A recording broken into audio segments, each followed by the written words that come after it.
Oke, kali ini kita akan membahas soal uji kompetensi buku Martin Kanginan kelas 10 bab hakikat ilmu fisika dan keselamatan kerja di laboratorium ya, dari nomor 1. Jadi berikut ini yang bukan merupakan sikap yang diharapkan dari seorang ilmuwan adalah, intinya bukan di sini ya. Pertama, yang A berusaha keras, benar. Teliti dalam mencatat pengamatan dan penemuan, benar ya. Menghargai pendapat orang lain, benar. Langsung melompat ke kesimpulan. Nah ini ya, ini nggak boleh ya. Berarti jawabannya ini ya. Jadi ilmuwan tuh harus berpikir secara sistematik, artinya berdasarkan langkah-langkah metode ilmiah, dari observasi, kemudian merumuskan masalah, hipotesis, analisis data, kesimpulan gitu. Jadi nggak boleh langsung melompat ke kesimpulan, berarti jawabannya ini. Jujur dan terbuka juga benar gitu ya. Kemudian nomor 2, kecakapan berikut yang bukan suatu proses kecakapan sains adalah: yang A mengevaluasi, benar. Menduga,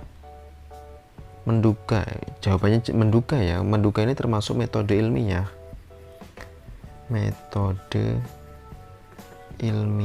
berarti ini jawabannya. Merencanakan, benar. Mengamati juga benar. Menarik kesimpulan juga benar. Itu jadi nomor 2 jawabannya adalah B. Itu. Nomor 3, lambang bahaya untuk suatu bahan yang dapat mengiritasi kulit adalah: yang A ini lambang bahan berkarat ya, berarti ini yang A jawabannya salah, ini bahan berkarat. Terus yang B mudah meledak juga salah ya, karena di sini yang diminta mengiritasi kulit. Yang C, nah ini yang benar C ya, bahan iritasi kayak fenol, contohnya kloroform, itu jawabannya C. Yang D, bahan beracun, jadi ini lambang bahan beracun salah. Yang E, bahan radioaktif, salah ya. Kemudian nomor 4, perhatikan pernyataan-pernyataan berikut. A, nomor 1, pegang tabung uji dengan catut.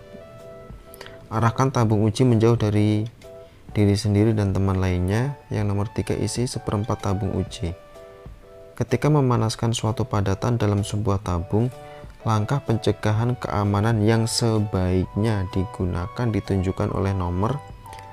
Yang A nomor 1 saja benar tapi kurang tepat. Yang B 1 dan 2, yang C 1 dan 3, D 2 dan 3, yang E 1, 2, 3, dan 4. Enggak ada pilihan nomor 4 ya. Sebenarnya nomor 1 sampai D benar semua. Dari pegang tabung uji dengan catut, arahkan tabung, isi seperempat. Tapi kurang tepat karena tiga-tiganya benar. Berarti jawaban yang paling benar adalah yang E. Gitu ya, dengan nomor 4-nya dicoret aja seperti itu. Nomor 5, urutan langkah-langkah dalam metode ilmiah yang tepat adalah: A, hipotesis, merumuskan masalah. Ini sudah kebalik ya, harusnya merumuskan masalah dulu baru hipotesis, berarti yang A salah. Yang B, hipotesis, eksperimen, ini malah merumuskan masalahnya di sini, berarti yang B juga salah. Yang C, eksperimen, hipotesis, ini malah kebalik juga, yang C salah. Yang D, merumuskan masalah, hipotesis, eksperimen, kesimpulan. Nomor 5 jawabannya D ya, benar. Yang E, kesalahannya ada di eksperimen, hipotesis, ini juga kebalik ya. Tuh. Kemudian nomor 6, perhatikan sikap-sikap berikut. terbuka terhadap pendapat ilmuwan lain, mempelajari apa yang ilmuwan lainnya telah lakukan, berusaha mengembangkan kecakapan kita dalam pengamatan dan memberi alasan. Sikap seorang ilmuwan ditunjukkan oleh nomor yang A1, yang B2, yang C1 dan 2, D 1 dan 3, yang E1, 2 dan 3. Benar semua, berarti jawabannya lebih tepat adalah E, karena benar semua. Itu. Nomor 7, sebuah tabung uji panas sebaiknya dibiarkan mendingin sebelum dicuci. Penjelasan terbaik untuk pernyataan tersebut adalah yang A, lebih mudah untuk membersihkan tabung uji, kurang tepat. Yang B, supaya uap cairan yang digunakan mengembun atau menghilang. Tidak juga. C, tabung uji tidak akan tergores oleh sikat. Nggak nyambung ya, salah juga. Yang D, tabung uji tidak akan retak. Nah, ini jawaban yang benar. Jadi mengapa kalau misalkan kita menggunakan tabung uji digunakan itu, kemudian ketika kita mau mencuci harus dingin dulu, yaitu tujuannya supaya tabung yang terbuat dari kaca biasanya itu kan supaya tidak retak ya, atau bahkan pecah. Ini jawabannya D. Tuh. Kemudian nomor 8.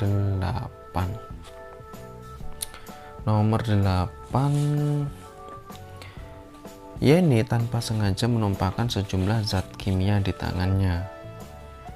Hal pertama yang harus ia lakukan adalah berteriak ke guru. Enggak ya, enggak boleh. Tapi enggak, maksudnya boleh, tapi enggak tepat, salah juga. Yang B, membersihkan dengan sehelai kain. Ingat, ini zat kimia ya, jadi sehelai kain tidak tepat. Yang C, mencuci tangannya dengan air yang mengalir. Nah, ini jawabannya yang C. Materi keselamatan kerja di laboratorium. Itu.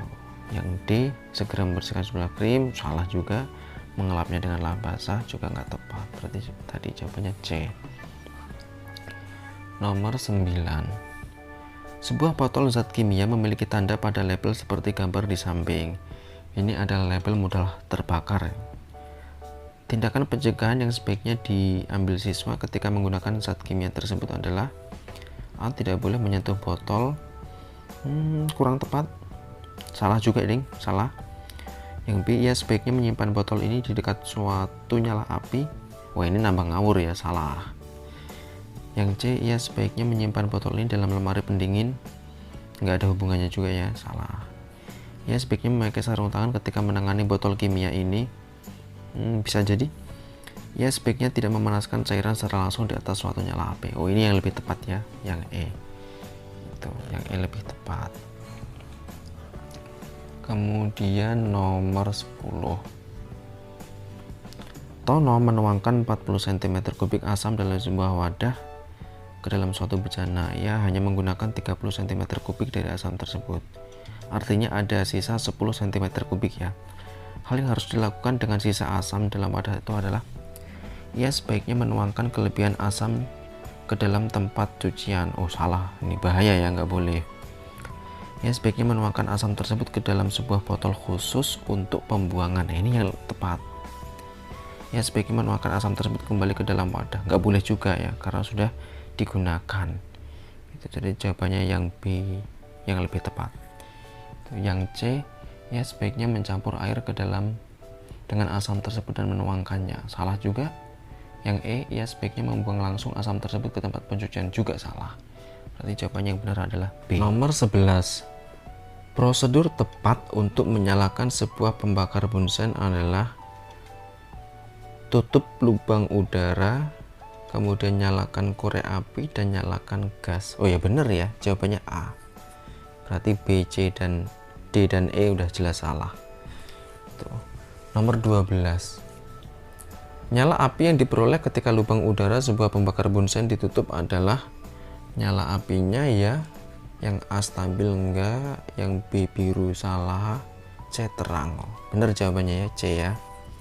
Itu kalau misalkan dibuka itu tidak terang. D jawabannya kalau yang dibuka. Karena ini jawabannya apa? Pertanyaannya ditutup, berarti jawabannya C. Nomor 11. Yolanda membuat pernyataan berikut. Soalnya pernyataan yang merupakan pengamatan ditunjukkan oleh nomor pengamatan ya. Saya mendorong, udah jelas ini pengamatan karena saya mendorong. Saya memegang. Bagian dalam bejana adalah kering, udara menempati ruang. Karena di sini pengamatan jelas ya, ini kata kuncinya saya. Berarti jawabannya 1 dan 2. 1 dan 2 berarti D. Berarti nomor 13 jawabannya D. 1 dan 2. Lanjut nomor 14. Pernyataan yang merupakan kesimpulan. Kesimpulan ditunjukkan oleh nomor 14. Sudah jelas ya, kesimpulan berarti yang E, 3 dan 4.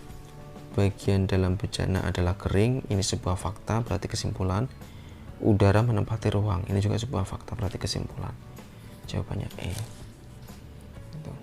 15. Berikut ini yang menampilkan urutan yang tepat dari hierarki atau tingkatan hubungan penemuan dalam sains adalah konsep, prinsip. Konsep udah jelas ya, konsep di atas berarti udah jelas salah ini. Tuh, coba ini prinsip, konsep. Prinsipnya di depan udah jelas salah. Fakta, konsep benar, prinsip benar. Hukum, teori, oh ini yang kebalik. Ini juga salah. Ini konsep di depan juga salah. Berarti jawabannya fakta, konsep, prinsip, teori, hukum. B jawabannya. Yang lebih tepat. Yang tepat ya. Yang benar. Tuh. Kemudian nomor 16. Penggunaan yang salah dari sains dan teknologi oleh beberapa ilmuwan biasanya disebabkan oleh kesalahan mereka terhadap sains. Titik-titiknya adalah sikap, pendidikan, pengalaman, kecakapan, proses pikiran. Yang salah dari sains dan teknologi disebabkan oleh kesalahan sikapnya. Itu jawabannya yang A, kesalahan sikap. 17. Bencana alam seperti tornado, tsunami, dan gempa bumi tidak dapat diramalkan dan dicegah secara akurat. Hal tersebut menunjukkan beberapa manfaat jelas salah, dampak negatif enggak juga, penyalahgunaan salah, keterbatasan 17 jawabannya D ya. Tornado, tsunami itu kan nggak bisa diramalkan, itu berarti keterbatasan sains. Tuh. 18. Udara kita tercemar oleh pengotor-pengotor seperti gas karbon monoksida dan senyawa timbal. Air juga tercemar oleh pupuk dan pestisida. Hal tersebut menunjukkan beberapa titik-titik sains. Manfaat, oh salah sekali.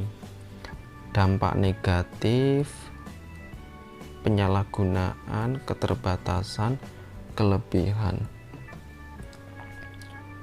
Air juga tercemar oleh pupuk dan pestisida.